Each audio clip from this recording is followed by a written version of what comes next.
ಏ ಬಾಯ್ಲಿ ನಿಮ್ಮ ಅಪ್ಪನ ಮನೆ ಅನ್ಕೊಂಡಿದ್ಯಾ ಕಬೋರ್ಡ್ ನ ಏನಕ್ಕೆ ಜೋರಾಗಿ ಬಿಸಾಡ್ದೆ? ಬಿಸಾಡಿಲ್ಲ, ಅದಕ್ಕೆ ಅದು ನೀಟಾಗಿ ಹಾಕ್ಬೇಕು ತಾನೇ, ಹಾಕಕ್ ಬರಲ್ಲ ಏನಿಲ್ಲ. ನಿಂಗೆ ಅಷ್ಟೊಂದು ಕಬೋರ್ಡ್ ಜೊತೆ ಆಟ ಆಡ್ಬೇಕಂತಿದ್ರೆ ನಿಮ್ಮ ಅಪ್ಪಂಗೆ ಕಾಲ್ ಮಾಡಿ ಇವಾಗ್ಲೇ ಕಬೋರ್ಡ್ ತರ್ಸ್ಕೊ. ಏನೇ ಬೀಳ್ಸಿದಲ್ಲಿ ಏನ್ ನಿಮ್ಮನೆ ತಗೊಂಡ್ಬಂದಿರೋದು ಅನ್ಕೊಂಡಿದ್ಯಾ ಅದನ್ನೆಲ್ಲ? ಹಾಗಲ್ಲ ಅದಕ್ಕೆ ಅದು ಅರ್ಜೆಂಟ್ ಅಲ್ಲಿ. ಹೌದು ನಿಜ. ನಮ್ಮ ಮನೇಲಿ ನನ್ನ ಮದುವೆ ಮಾಡಿಸ್ಕೊಟ್ಟಾಗ ಲಕ್ಷ ಲಕ್ಷ ವರದಕ್ಷಿಣೆ ಕೊಟ್ಟಿದ್ರು.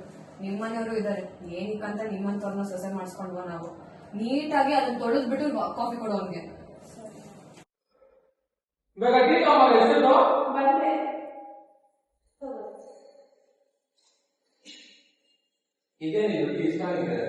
ಅಯ್ಯೋ ಅದು ಅತ್ತಿಗೆ ಬಂದ್ಬಿಟ್ಟು ಬೈಬಿಟ್ಟು ಎಲ್ಲ ಪಾಪನ ತೊಳೆದ್ಬಿಟ್ಟೆ ಕೊಡೋಗಿ ಅಂತ ಹೇಳಿದ್ರು. ಅಷ್ಟಲ್ಲ ಅಡಿಗೆ ಮನೆಗೆ ಪಾತ್ರೆ ಬಿಸಾಡಿದ್ರು. ನಾನು ನೀಟಾಗಿ ತೊಳೆದ್ಬಿಟ್ಟು ಹೋಗು ಅಂತ ಹೇಳಿದಷ್ಟೇ.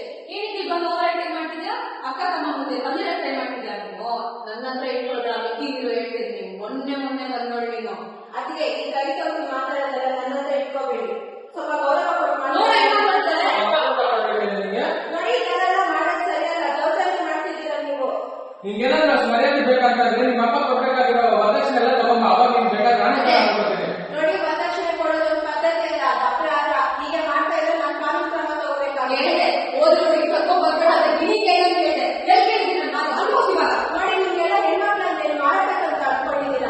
ವರದಕ್ಷಿಣೆ ತಗೊಂಬಂದಿದ್ರೆ ಬಾ, ಇಲ್ಲಾಂದ್ರೆ ಹೋಗು ಮನೆ ಬಿಟ್ಟು. ನಾನು ಇಂಥ ಮನೇಲಿ ಇರಕ್ಕೂ ಬಯಸಲ್ಲ.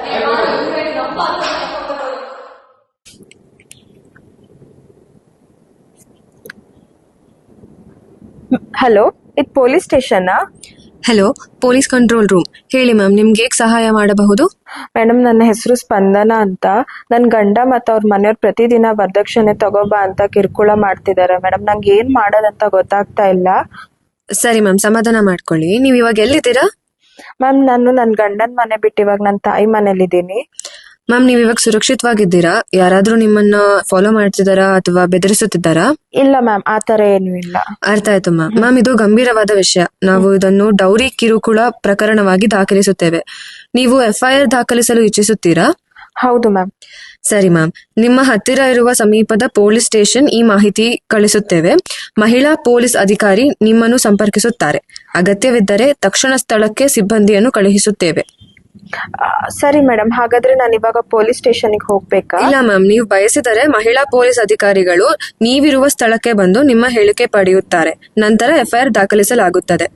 ಸರಿ ಮ್ಯಾಮ್, ಧೈರ್ಯವಾಗಿರಿ ಮ್ಯಾಮ್, ನಾವು ನಿಮ್ಮ ಜೊತೆ ಇದ್ದೇವೆ. Okay ma'am, thank you ma'am.